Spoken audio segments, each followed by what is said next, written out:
Good evening, my name is Nelly, and I will be reading Disappointment is the Lot of Women by Lucy Stone. Born in 1818 and raised in Massachusetts, Lucy earned money as a teacher to pay for a college education. She was an abolitionist and political activist who figured prominently in the struggle for women's rights.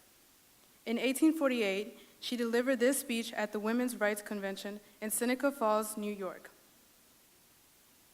From the first years to which my memory stretches, I have been a disappointed woman. When, with my brothers, I reached forth after the sources of knowledge, I was reproved with, "It isn't fit for you, it doesn't belong to women." Then, there was but one college in the world where women were admitted, and that was in Brazil. I would have found my way there, but by the time I was prepared to go, one was open in the young state of Ohio, the first in the United States where women and Negroes could enjoy opportunities with white men.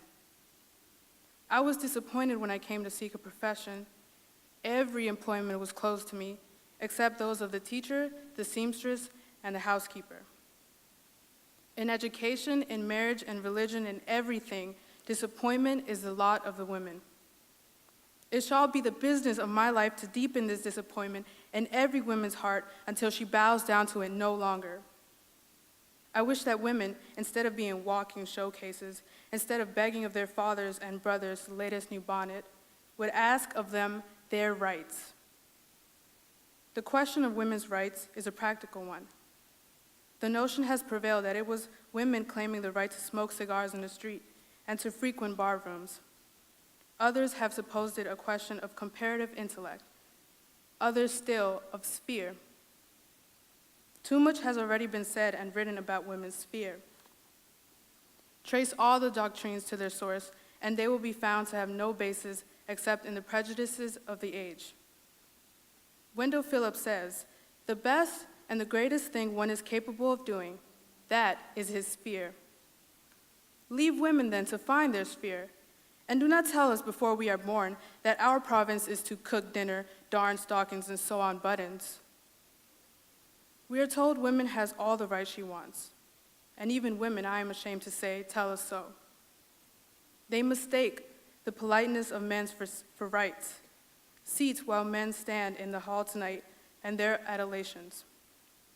But these are mere courtesies. We want rights. The floor merchant, the house builder, and the postman charges no less on account of our gender. But when we endeavor to earn money to pay all these, then we find the difference.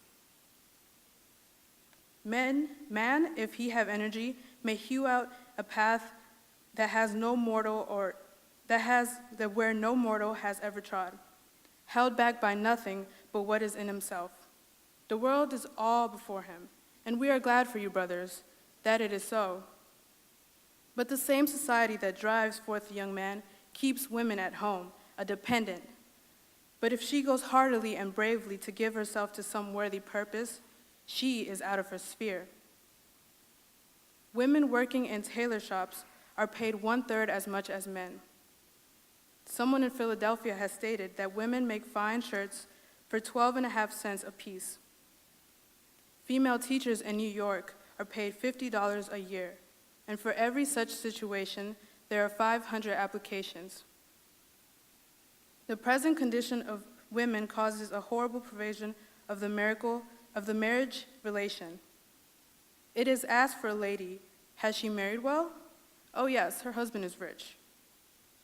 Women must marry for a home, and you men are the sufferers by this. For a woman who loathes you may marry you because you have the means to get money that she cannot have. But when women can enter the list with you and make money for herself, she will marry you only for deep and earnest affection. I am detaining you too long, many of you standing, that I ought to apologize. But women have been wronged so long that I may wrong you a little. I have seen women at manual labor turning out chair legs in a cabinet shop. I wish other women would imitate her in this.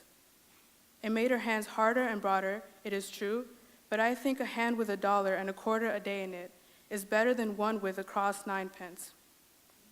The widening of women's sphere is to improve her lot. Let us do it, and if the world scoff, let it scoff. If it's near, let it sneer.